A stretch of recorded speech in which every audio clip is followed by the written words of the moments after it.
Good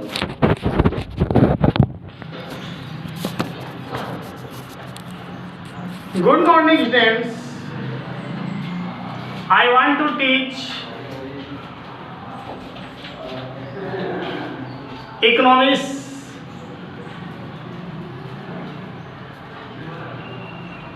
Lesson number 1, class 9. हम आगे अब पालमपुर की खेती के बारे में पढ़ेंगे। पालमपुर की खेती क्रियाएं, यहाँ पर 75% लोग जो है खेती पर निर्भर है। किसान खेत में काम करते हैं और इनके मजदूरी का उपयोग वो अपने खेतों के माध्यम से ही कर रहे हैं। खेती करना एक कठिन कार्य है, इसके बाद भी यहाँ के लोग उत्पादन को विकसित करने के लिए खेती की प्राचीन परंपराओं से लेकर आधुनिक परंपराओं का उपयोग करते आ रहे हैं। पालमपुर में वर्ष 1960 में जितने भूमि क्षेत्र पर कृषि उत्पादन किया गया, आज लगभग 46 वर्ष बाद भी वहां पर कोई परिवर्तन नहीं हो, अर्थात यहाँ पर भी भूमि क्षेत्र में कोई विस्तार नहीं हुआ।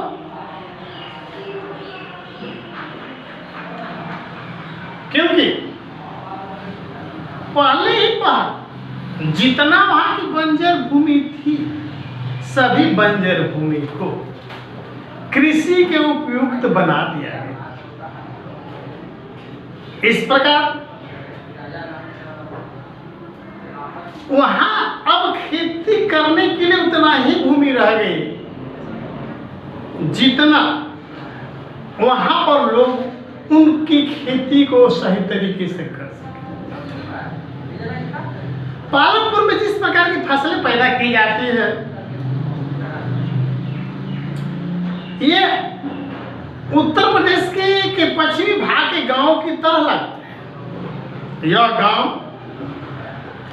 एक विकसित गांव के रूप में माना जाता है। बरसात में खरीफ की फसल किसान ज्वार और बाजरा उगाते हैं, उसी फसल का प्रयोग पशुओं को चारे के रूप में भी प्रयोग करते हैं। सर्दी में लोग रबी की फसल उत्पादन करते हैं, गेहूं उत्पादन करते हैं, और खेतों में जितना गेहूं उत्पादन होता है उतने गेहूं को जो है अपने जीविका संबंधी कार्यों में लगाते हैं। इसके अलावा कुछ बचे हुए गेहूं के बीजों को बाजार में बेचकर अन्य सारी क्रियाकलाप को करते हैं। इसके अलावा पालमपुर में गन्ने की खेती भी की जाती है। पालमपुर में गुड़ की बनाई की प्रक्रिया और गुड़ बनाकर लोग शाहपुर के मंडी में बेचते हैं। पालमपुर एक वर्ष में 3 अलग अलग फसल उत्पादन करने की प्रक्रिया यहाँ के लोग अपनाते हैं, क्योंकि यहाँ पर सिंचाई की उत्तम व्यवस्था पाई जाती है। यहाँ पर गिने चुने गांव इस प्रक्रिया को अपनाने में कामयाब हो। करने की बिजली के आने से प्रमुख यहाँ पर सिंचाई तथा नलकूप के माध्यम से पानी निकालकर लोग खेती कर प्रक्रिया आरंभ करते हैं। लोग बिजली के चलाने और नलकूप के माध्यम से सिंचाई से ज्यादा प्रभावित होते रहते। गांव में नलकूप की शुरुआत सरकार के उपयोग से हुआ और नलकूप के अच्छे प्रभावी परिणाम देखने को मिलते हैं। आज पालमपुर में अनेक निजी नलकूप पाए जाते हैं। एक वर्ष में भूमि पर एक से ज्यादा फसल उत्पादन की जाती है, इसीलिए पालमपुर के लोग बहुविधि फसल प्रणाली को अपनाते हैं। सबसे प्रभावशाली बात यह है, यहां पर लोग मुख्य रूप से 2 फसल का उत्पादन कर ही लेते हैं। आज 15-20 वर्ष के अंतराल में ये देखा गया कि पालमपुर के किसान तीसरे फसल में आलू की पैदावार, गन्ने की पैदावार, चुकंदर की पैदावार तथा घरेलू साग सब्जी की पैदावार भी कर रहे हैं। यहाँ पर जमीन के टुकड़े अलग अलग भागों में बटे हुए। 1960 के पहले यहाँ पर पुराने बीजों का लोग उपयोग करते थे। उस समय कृषि के साधन उपलब्ध नहीं थे, लेकिन आने वाले वर्तमान समय में लोग रासायनिक खाद का प्रयोग, गोबर की खाद का प्रयोग, प्राकृतिक खाद के प्रयोग भी करते हैं। 1960 के हरित क्रांति के बाद भारत सरकार ने कृषि उत्पादन में एक योजना तैयार किया। इस योजना के माध्यम से उच्च कोटि के बीज का उपयोग किया जाने लगा। गेहूं और चावल के उत्पादन में वृद्धि होने लगी और यह प्रक्रिया पालमपुर में भी पाई जाने लगी। यहाँ के लोग हाइब्रिड अनेक कृत्रिम उर्वरक कीटनाशक दवाएं का प्रयोग करने लगे। परंपरागत बीजों की तुलना संशोधित बीज, हाइब्रिड अधिक मात्रा में उत्पादन करने में कामयाब हुए। इस तरह आने वाले समय में नगदी फसल और सब्जी की खेती में पैदावार में 4 से 5 गुना की वृद्धि हुई। अब हरित क्रांति के परिणाम स्वरूप यहाँ पर अनेक प्रकार के पैदावार बढ़े। अनेक सिंचाई के साधन उपयोग किए गए। रासायनिक खाद कीटनाशक के माध्यम से था, तकनीकी प्रयोग करके और कृषि संबंधित तकनीकी औजार का प्रयोग करके यहाँ के लोग अधिक मात्रा में उत्पादन करने में कारगर हुए। भारत में पंजाब, हरियाणा और पश्चिम उत्तर प्रदेश के किसानों ने खेती का आधुनिक तरीकों को भी अपनाना प्रारंभ कर दिया। इन राज्यों में किसानों की कृषि वैज्ञानिक पद्धति के परामर्श होने लगे। खेतों में अनेक प्रकार के रासायनिक खाद, कीटनाशक का प्रयोग, सिंचाई के उत्तम साधन तथा फसलों की कटाई या बुआई के लिए तकनीकी यंत्रों का प्रयोग प्रारंभ कर दिया गया। आज फसलों की कटाई इन सब राज्यों में सबसे उत्तम हो। हार्वेस्टर के माध्यम से, थ्रेशर के माध्यम से खेतों की फसलों की कटने की प्रक्रिया प्रारंभ की गई और उन फसलों को बाजारों में बेचने के लिए ट्रैक्टर की टाली का उपयोग किया गया। पालमपुर में हम परंपरागत बीजों की उपज 1300 किलोग्राम प्रति हेक्टेयर थी, लेकिन जब HYB बीजों का उपयोग किया गया तो 3200 किलोग्राम प्रति हेक्टेयर तक पहुंच गया। उत्पादन में बहुत अधिक वृद्धि हुई। किसानों के पास बाजार में बेचने के अब अधिशेष गेहूं की उत्पादन बढ़ गया।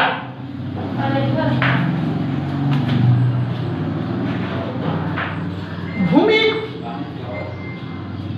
प्राकृतिक संसाधन है, इसलिए इसका प्रयोग बहुत सावधानी के साथ किया जाना चाहिए। वैज्ञानिक रिपोर्ट के माध्यम से यह पता चलता है कि खेती की आधुनिक पद्धति और आधुनिक कृषि कार्य से तथा हरित क्रांति के माध्यम से जो इतने उर्वरक और कीटनाशक दवा तथा रासायनिक दवाओं का जो प्रयोग करने की प्रक्रिया आरंभ की, भूमि की उर्वरा शक्ति दिनों पे दिन घटने लगी। यदि भूमि की उर्वरा शक्ति आने वाले समय में यदि समाप्त हो जाती है तो पुनः हम उसको पूर्ति नहीं कर पाएंगे। इसीलिए हमें इसे दोबारा प्रयोग करना है। दोबारा प्रयोग करने के लिए हम खेतों में वैसा ही कीटनाशक दवा डालें, जैविक खाद या कीटनाशक दवा के रूप में नीम के बीज का प्रयोग करें, जिससे भूमि की उर्वरा शक्ति भी बनी रहेगी और फसल भी सुरक्षित रहेंगे। तब मानव जीवन कल्याण में भी विकास की प्रक्रिया आरंभ रहेगी।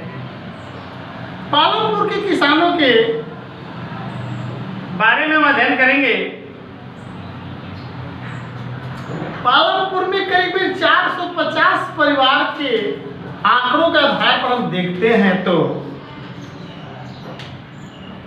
परिवार में लगभग 150 परिवार ऐसे जिसके पास खेती के लिए भूमि नहीं है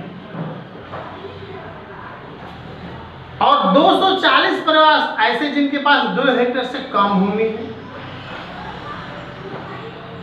जिस पर खेती करते हैं। इन खेतों पर कृषि करने से किसानों को पर्याप्त आय नहीं मिल पाती। इसलिए कुछ गांव के ऐसे भी लोग हैं जो एक दूसरे के खेतों में कृषि कार्य से संबंधित श्रम करते हैं। एक 1960 में गोविंद रामा किसान के पास एक कहानी प्रस्तुत किया गया आपके सामने। मात्र 2.25 हेक्टेयर भूमि थी जो असिंचित थी, सिंचाई के कोई साधन नहीं। वह खेत अपने 3 बेटों में बांट दिया। एक भैंस होने से मदद से उस पर भूमि कार्य करता था। एक भैंस से होने वाला अतिरिक्त आय से उसके परिवार का गुजारा बड़ी मुश्किल से हो रहा है। अब गोविंद के मरने के बाद भूमि के 3 टुकड़े हो गए। प्रत्येक बेटे के हिस्से में 0.75 हेक्टेयर भूमि आई। अच्छी सिंचाई व्यवस्था और आधुनिक विधि का उपयोग होने के बाद फिर इसका गुजारा नहीं हो पा रहा है। अपनी जीविका चलाने के लिए उन्हें दूसरों के खेतों में काम करना पड़ता है। इसलिए छोटे जो किसान हैं उनके खेत छोटे छोटे टुकड़ों में बंटे। पालमपुर में 2 हेक्टेयर से अधिक भूमि पर खेती करने वाले मझोले और बड़े किसानों के 60 परिवार और कुछ ऐसे बड़े परिवार हैं जिनके पास 10 हेक्टेयर से भी अधिक भूमि है। अब हम चलेंगे श्रम की व्यवस्था कौन करे, यानी ऐसे लोगों के लिए श्रमिक कार्य की पूर्ति कहां से होगी। उत्पादन का दूसरा आवश्यक तत्व तो श्रम है। खेती के लिए बहुत ज्यादा परिश्रम कर सकता है। छोटे किसान परिवार सहित ही अपने खेतों में काम करते हैं। फसल उगाने में परिश्रम करना होता है, लेकिन मझोले और बड़े किसान खेतों में काम करने श्रमिक किराए पर लाए। खेतों में काम करने वाले श्रमिक भूमिहीन परिवार या बहुत छोटे भूमि के टुकड़ों पर खेती करने वाले परिवार से आते हैं। श्रमिक का खेतों में उगाई गई फसलों पर किसानों की तरह कोई अधिकार नहीं होता, तो उन्हें किसान उनकी मेहनत के अनुसार मजदूरी देता है। नकदी या अनाज ऐसी वस्तु के रूप में कोई मजदूरी देता है। प्रत्येक क्षेत्र में फसल और खेत के कार्य के लिए अलग अलग मजदूरी। रोजगार के समय में भी भिन्नताएं पाई जाती हैं। पालमपुर में दैनिक मजदूरी पर काम करने वाले भूमिहीन श्रमिक डाला हमेशा काम की तलाश में घूमती रहे। न्यूनतम दैनिक वेतन 60 रुपये निर्धारित किया गया, परंतु डाला को केवल 35.40 रुपये ही दिए जाते।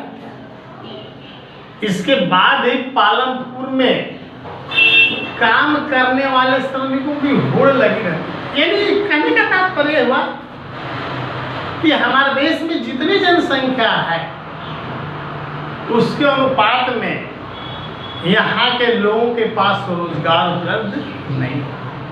यदि रोजगार उपलब्ध रहते तो वह अपनी आवश्यकताओं की पूर्ति अवश्य कर रहे हैं। हम खेतों के लिए आवश्यक पूंजी का अध्ययन करेंगे, क्योंकि खेतों के आधुनिक तरीके और खेती के आधुनिक तरीकों को उपयोग में लाने के लिए सबसे बड़ी आवश्यकता होती है पूंजी। अधिकांश छोटे किसान होते हैं, फसलों के उत्पादन के लिए दूसरों के माध्यम से पूंजी लेते हैं। गांव के किसान बड़ी साहूकार से कर्ज लेना पड़ता है और कर्ज का ब्याज इतना अधिक हो जाता है कि ब्याज देते देते सारा उनकी आय समाप्त हो जाती है। मझोले और बड़े किसान छोटे किसानों की अपेक्षा खेती से कुछ अधिक बचत कर लेते हैं, अपनी व्यवस्था को सफल बना लेते हैं, क्योंकि उनके पास अधिक मात्रा में धन संपत्ति संचित रहती है। अब हम अध्ययन करेंगे, यदि मान लिया जाए कि किसानों के उत्पादन में 3 कारकों का प्रयोग करके अपने जैसे भूमि में गेहूं पैदा किया, कटाई करने के बाद उत्पादन हुआ, प्रश्न उठता है कि किसान गेहूं का क्या करता? कुछ गेहूं तो परिवार को भूखों में रखता है, कुछ बाजार में बेचता है, लेकिन जो छोटे छोटे किसान हैं उनके पास मात्र नामात्र के गेहूं उत्पादन होते हैं, जो अपने परिवार को चलाने में भी सक्षम नहीं हो पाते। गांव के बड़े बड़े किसान जो होते हैं, जैसे एग्जाम्पल में दिया गया, एक बड़ा किसान तेजपाल सिंह है, जिसके 350 क्विंटल गेहूं बेचा लेता है और रायगंज के बाजार में बचा हुआ गेहूं बेचकर हुआ अच्छी कमाई। तेजपाल सिंह इस कमाई का क्या करता है? इन कमाई के पैसे को बैंक में जमा करता है और खेती के सीजन में जरूरतमंद लोगों को कर्ज देता है और कर्ज एक ब्याज के रूप में लेता है, जिससे उसकी आमदनी दिनों पर दिन बढ़ती जा रही है। और जो छोटे किसान हैं, मझोले किसान हैं, वैसे किसान अगली फसल का इंतजार करते हैं, सोचते हैं कि अगली फसल बोने के लिए इनको बचा कर रखें। कुछ ऐसे किसान हैं बचत से पशु ट्रक खरीद लेते हैं या फिर दुकान खोल लेते हैं। इन सबको गैर कृषि कार्य के लिए पूंजी की आवश्यकता पड़ती है। पालमपुर में कुछ ऐसी गैर कृषि क्रियाएं भी होती हैं,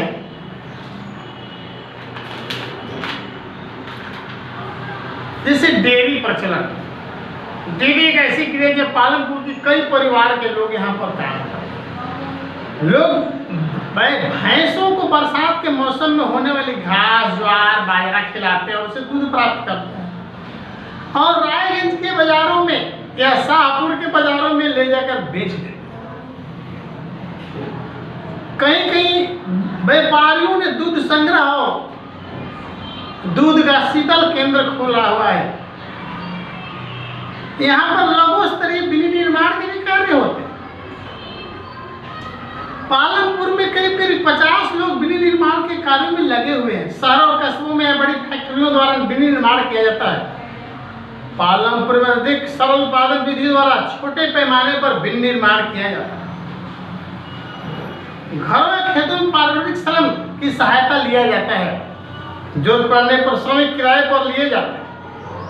पालमपुर में डेयरी तथा लघु स्तरीय विनिर्माण के अलावा यहाँ के कुछ लोग दुकान को भी चलाने का काम करते हैं। पालमपुर में कुछ ऐसे लोग हैं जो दुकानदारी भी करते हैं और उनके माध्यम से अपनी जीविका चलाते हैं। ये लोग क्या करते हैं कि शहरों से कुछ सामान लाते हैं और वैसे सामान को गांव में लाकर बेचने का काम करते हैं। जैसे ये लोग क्या करते हैं कि चाय, साबुन, तेल, biscuit, toothpaste, copy, pen, pencil, मोमबत्ती, बैटरी, कपड़े, इनका क्रय विक्रय का काम करते हैं। जिन परिवारों का घर बस स्टैंड या सड़क के किनारे होते हैं, उन लोग अपने घरों में दुकान खोलकर अपनी जीविका चलाते हैं। यानी हम परिवहन के देखेंगे तो पालमपुर और रायगंज के बीच बनी सड़क पर कई प्रकार की परिवहन साधन चल रहे हैं। परिवहन सेवाओं में रिक्शा वाले, तांगे वाले, ट्रैक्टर, जीप, ट्रक ड्राइवर था, परंपरागत बैलगाड़ियां और दूसरी गाड़ियों के चलाने वाले भी लोग शामिल हैं। इसके द्वारा यहाँ की दैनिक क्रियाएं संचालित होती है। नेक्स्ट प्रक्रियाओं में प्यारे बच्चे, आप लोग जो है, आप लोगों की बुक जो है हिंदी में ही लगाई गई है और इसलिए आप लोग प्रश्न संख्या 1, 2, 3, 4, 5, 6, 7, 8, 9, 10, 11, 12, 13, 14 सभी को प्रश्न उत्तर को बनाकर और व्हाट्सएप पर भेजने का कृपया इस्तेमाल करेंगे। थैंक्स।